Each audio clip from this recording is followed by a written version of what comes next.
کشمیری جو قوم ہے, جو ان کو پیار ملتا ہے پاکستانی قوم کے ساتھ. اور آج کیونکہ میرا بھائی تھا برہان وانی شہید, وہ لڑکا, وہ ہیرو تھا. جب وہ زندہ بھی تھا وہ آئیکونک تھا, اور اپنی شہادت کے بعد وہ ایک اٹرنل فوک ہیرو بن گیا ہے. ہماری جس طرح جو فوک ہیروز آتے ہیں, جس طرح پائٹ پائپر یا فیری ٹیلز ہوتی ہیں, بالکل اسی طرح اس کا بھی ایک امپیکٹ ہے چھوٹے چھوٹے بچوں کے اوپر بھی. اور گانے لکھے ہیں لوگوں نے اس کے اوپر, اور بچوں کو نام, جو بھی نئے نئے بچے پیدا ہوتے ہیں کشمیر میں, بہت سے لڑکوں کا نام برہان رکھا گیا ہے, بہت سی لڑکیوں کا نام جو ہے وہاں پہ, حالانکہ انشاء کو اللہ لمبی زندگی دے. جو پہلی وکٹم تھی, جو لڑکی 13 ایئرز اولڈ ہے, اور ابھی اس نے ٹاپ کیا ہے اپنی پڑھائی میں, حالانکہ وہ بلائنڈ ہو گئی ہے پیلٹس کی وجہ سے. مگر یہ وہ ہمارے ینگ ہیرو ہیروئنز ہیں جو کہ ہماری اس موومنٹ کو اگلی چھوٹی جنریشن جو نیو بارنز ہیں اس تک بھی اس کو ٹرانسفر انہوں نے کیا ہے. اور کیونکہ جب بھی اس کی لاسٹ ایئر بھی برسی آتی ہے, اور اس سے پچھلی, اس سے ایک دن پہلے کی جو ٹویٹ تھی اس کی شہادت سے پہلے, کیونکہ وہ بہت ایکٹیو تھا سوشل میڈیا کے اوپر, he was very intelligent, gold medalist تھا وہ لڑکا, اس کی بڑی ڈریمز تھیں. بٹ انفارچونیٹلی جو سلوک اس کے ساتھ کیا گیا انڈین آرمی کی طرف سے, اس کے بھائی کے ساتھ, اس کی بہن, اس کی فیملی کے ساتھ, کہ he was forced to join the arm struggle. کیونکہ وہ پہلے تو بالکل پولیٹیکل موومنٹ میں تھا, پیسفل موومنٹ میں تھا, مگر جب اس نے یہ سٹارٹ بھی کی, اس نے کسی انڈین فورس کو نشانہ نہیں بنایا. اس کا سب سے بڑا ویپن سوشل میڈیا تھا, اس کا موبائل فون تھا, جس کے تھرو وہ میسیجز بھیجتا تھا. اور جو اس کی آخری ٹویٹ تھی اس میں وہ 4-5 لوگوں کو اس کے اوپر ٹیگ کرتا تھا, مجھے ریگولرلی ٹیگ کرتا تھا ٹویٹر کے اوپر اور فیس بک کے اوپر بھی. تو وہ میرے لیے, جب بھی اس کی برسی آتی ہے, وہ میرے لیے بہت پینفل ہوتا ہے. میں واپس اپنے ٹویٹر اکاؤنٹ پہ جاتی ہوں, اور جو 7 جولائی تھا, جب وہ زندہ تھا, اس کے خواب تھے, اور اس کی لاسٹ ویڈیو میسیج جس میں اس نے کہا, چیلنج کیا تھا انڈین آرمی اور انڈین اسٹیٹ کو, کہ جو وہاں پہ پاپولیشن کا جو تنازع ہے, وہ جو ریشو ہے, اس کو جس طریقے سے امبیلنس کیا جا رہا ہے, وہاں پہ ہندوؤں کو وہاں پہ لاکھوں کی تعداد میں سیٹل کیا جا رہا ہے. اور اس نے ایک فوٹو بھی لگائی تھی سینک کالونیز جو بنائی جا رہی ہیں اپنی لاسٹ ٹویٹ کے اندر, جس کے اندر بڑے ہزاروں ایکڑ انڈین آرمی نے لے لیا. وہاں پہ ہندوستان کی بزنس کمیونٹی, ہندوستان کی بیگر کمیونٹی, ہندوستان کے اسٹوڈنٹس کو وہ سیٹل کرنا چاہ رہے ہیں. چھوٹا سا ایک خطہ ہے جہاں پہ سارے کے سارے میجورٹی وہاں پہ مسلمان رہتے ہیں, اور اس ریشو کو اسی طرح تبدیل, جس طرح جموں میں 1947 میں ماس میسیکر ہوا, اور اس کی بہت سی نشانیاں پاکستان میں بھی ہیں اور آزاد کشمیر میں بھی ہیں. ان فیملیز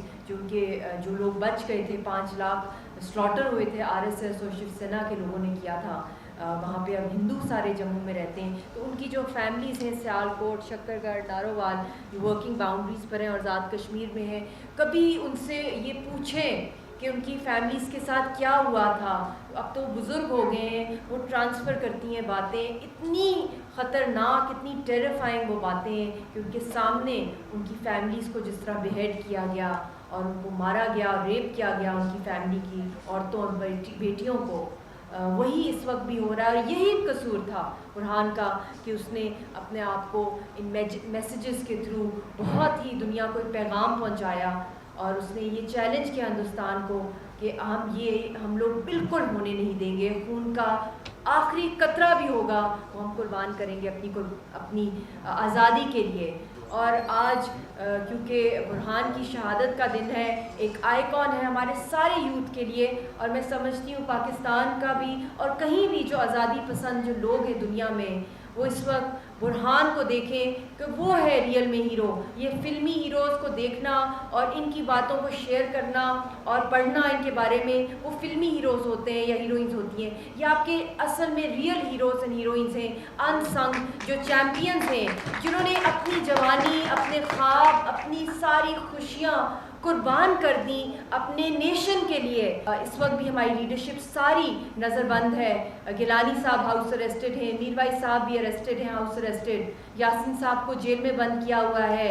آسیہ صاحبہ کو NIA والے ان کو دلی لے گئے ہیں بینگ اے لیڈی, ان کو جس طرح ٹارچر کیا جا رہا ہے، ان کے شوہر بھی کتنے ڈیکیڈ سے وہ نظر بند ہیں، ان کو بند کیا ہوا ہے. پھر شاہد الاسلام صاحب ہیں جن کی چھوٹی چھوٹی بیٹیاں ہیں جو تہاڑ جیل میں اپنے والد سے ملنے گئی ہیں اور ان کو ملنے نہیں دیا گیا، اور انہوں نے جو چھوٹا سا ایک لیٹر لکھا ہے پرائم منسٹر مودی کو، اگر کسی کے اندر بھی 1% بھی انسانیت ہو اس کی روح کانپ جائے کہ چھوٹی چھوٹی بچیاں ہیں جو اپیل کر رہی ہیں پرائم منسٹر مودی سے کہ ہمارے والد کو ریلیز کیا جائے یا ہمیں اپنے والد سے ملنے دیا جائے جس طرح ان کو رکھا ہوا ہے. تو آصفہ کو بھی آپ دیکھ لیں جو چھوٹی سی بچی تھی جس کا ریپ ہوا اور بہت ہی بروٹلی اس کو ایک ٹیمپل میں ریپ کیا گیا. مگر جب زینب